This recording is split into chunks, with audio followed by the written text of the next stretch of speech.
พี่น้องนี่มีภาพพี่น้องกินสมตำเนาะพี่น้องเด้อครับตัวเลยตัวนี่เนาะ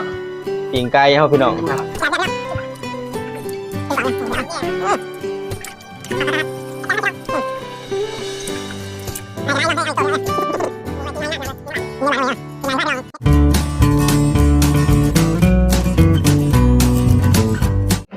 สวัสดีเนาะพี่น้องเนาะวันนี้มาพบก็ส่องบานหน้าคือเก่าพี่น้องนี่กินมีภาพพี่น้องกินสมตำเนาะสิเบิร์ดแต่พี่น้องเนาะเกี่ยวกับนี่เนาะปิ่งไก่เขาพี่น้องแสบๆเหมือนกันเนาะนี่ลงมือด้วยหัวหัวไทยบาท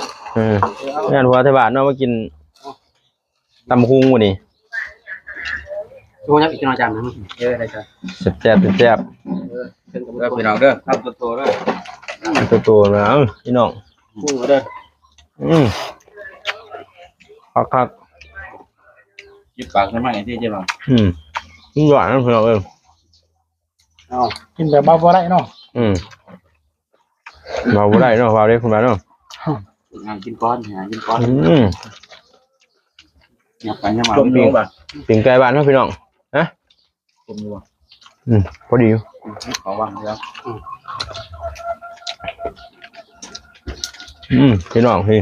คำโตๆเราพี่น้องเอ้ย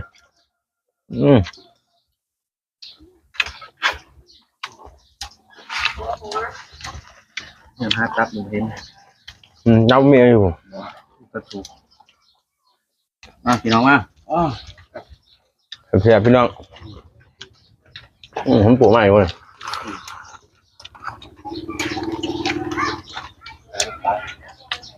ใบเนาะเบียร์ใบเขาใบเบียร์บ่เขาเลยวัดบ่เป็นบ้านบ่เดี๋ยวจะบองทั้งทับบองเนาะเสียพี่น้องดึง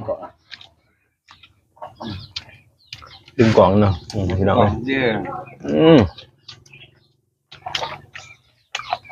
ับจับจานแล้วกันพี่น้อง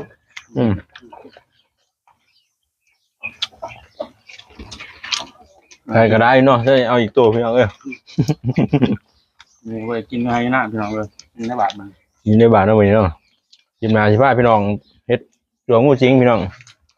ว่ากองเขาไปไต่กันนี่เนาะบ่ได้นอนบ่เกิดพี่น้องเลยออกแจ้งขึ้นนี่เป็นไงใส่อึ้งกับอะไรเนาะตกมาแห้งนะเป็นแบบคล้ายใช่หรออึ้งบ่ผู้ใดโอ้ไอ้กุ้งฮะโอ้อะไรยิน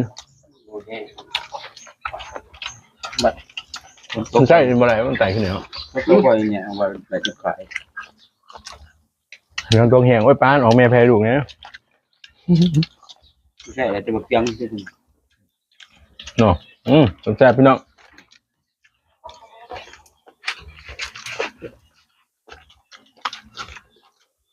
ก็หน่อยออกเนาะปอดออกมาเลย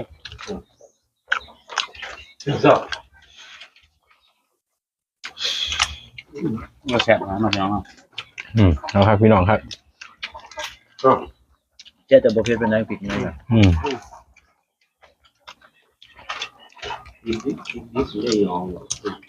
ก็เป็นหน่อยแล้วเนาะ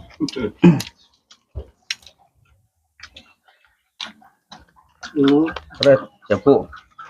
นี่เอาได้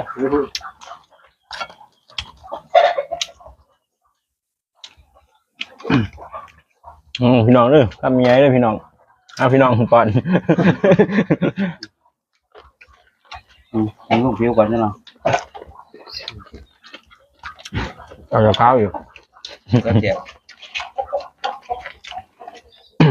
เท้าถึงบริสุทธิ์พอเนาะซาลายขนาดนั้นเนาะแต่นี้ผู้ซาลายเนาะคือบัวปากเท้ามันเนาะตอนนี้เมื่อไหร่เนาะ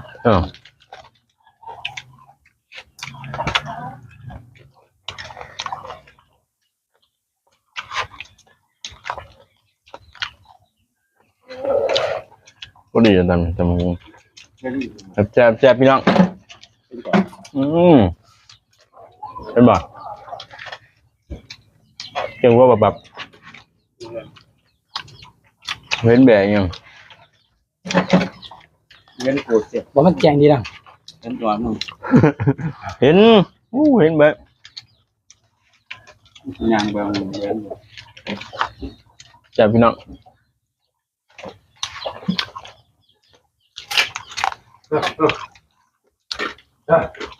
ขึ้นมาจอยนิดนึงมองมาสินะ เหมือนนี่หาที่มากองครับ เครื่องบาจอยเรื่องรักดีกินบัวมัน นี่กินเรียนสัตว์ป่าอยู่ฮะ กินเรื่องเสียกลมบัวมันเครื่องมันแน่ผู้ให้นะผู้ให้ แซ่บพี่น้องเดี๋ยวกองข้างนอก จากเครื่องพี่น้องฟังใจเรื่องเสียพูดเท่า จำหูมาบอกมันมา เอ๊ะเดี๋ยวว่าฟังลบคนขอนเดียวเอาถึงรูปแล้วเอากัน ไอ้ตำหุงสุดยอดพี่น้อง มาพูดกันมาเนาะ กันนี่ไม่ว่าลุงพงเป็นไก่เบิดขนาดไหนพี่น้องเลย บ้านเท่าเนาะมีผู้ว่าที่บ้านมากิน จำคุงพี่น้องหน้าบางกองผ้ามาเฮ็ดอองเฮ็ดพอเวอร์โดละพันเฮ็ดพอ ภาพหาเฮ็ดพอบนวันนี้ ว่าแซ่บไว้จานนี่ ยังสมเก่าแค่ที่นอกพี่น้องเนาะเอาไรเอาสำรวจ ละเอียดช่องล่างเลยเนาะ กินเบียร์อะไรที่เจ้า ย่าง เป็นไรพี่นาบ่พี่นาอะไรพี่นาอยู่ว่าเจ้าวันนี้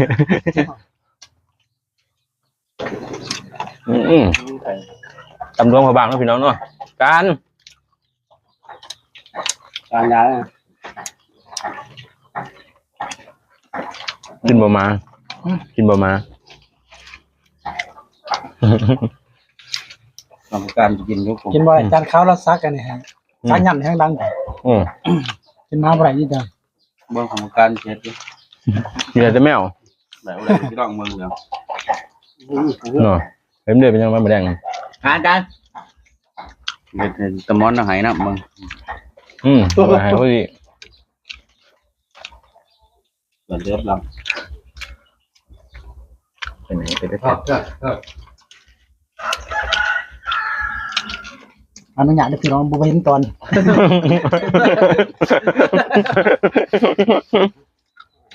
ยืนรอตายืนเอาเลยมาเช็ดเนาะทุกคนจะว่าใส่เกี่ยวข้าวใช่ไหมเมื่อกู ใช่อ่ะ จนอนุญาตกันเนาะ นั่งบางไหวเนาะ นกกันไหวตัวนี้ ครับพี่น้อง เรือแห้งเช่นอยู่หอดตามเจ็ด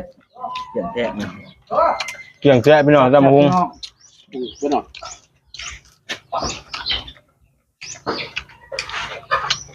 ตามแซ่บด้วยว่าหิวเขาวะ ทั้งทวงยางหิวก็มีสวนนะพี่น้องเนาะอย่างเขาว่ากันกินเบิร์ดแมนแซ่บกินเดือแมนยังวะเดือแมนเฮ็ดได้เป็นว่าโคตรตัวคุณบอกเนี่ย เรียนรู้แซ่บได้หน่อย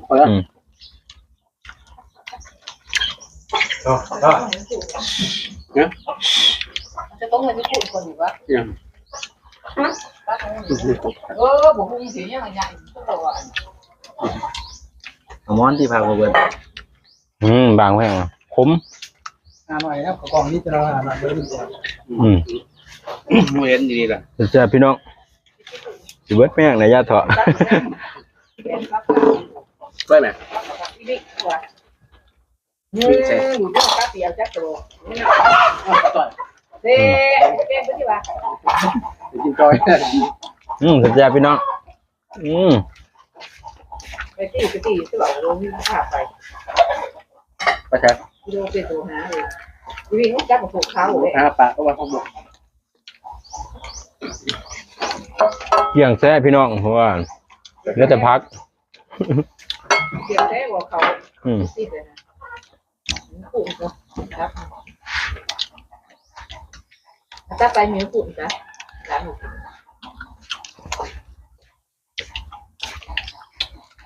น้องคนหน่อย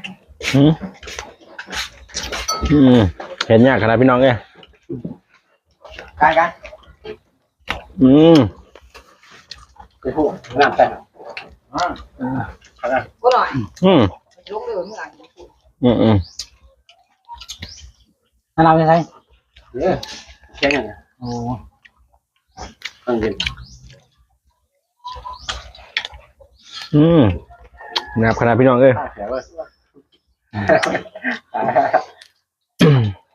อืม เดี๋ยวข้าเสียวข้าเลยไปวุ่นหาเลย หวานเนาะ ตาโต๊ะกัน อืมอืม โต๊ะแห้งเกิน กระโพดกระโพดนะครับขนาดพี่น้องเอ้ยขามันนี่ เราได้อยากได้หนังเกินบ้างอย่าง บ่เห็นตอนนี้เลย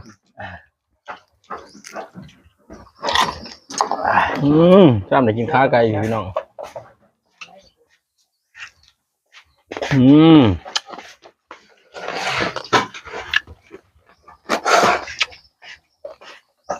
กินบะตีนกินบะตีน เงาเงาเงาไม่เยอะเลยไปเนาะพี่น้องเนาะคลิปนี้ก็สิมีสิมีเนาะอยากจะฝากกดไลค์กดแชร์เนาะ เดี๋ยวพี่น้องกินบัตยืนวัน กดติดตามเพื่อเป็นกำลังใจได้พี่น้องเด้อมื้อหน้าพี่เฮ็ดตัวงูสิงพี่น้องเอ้ย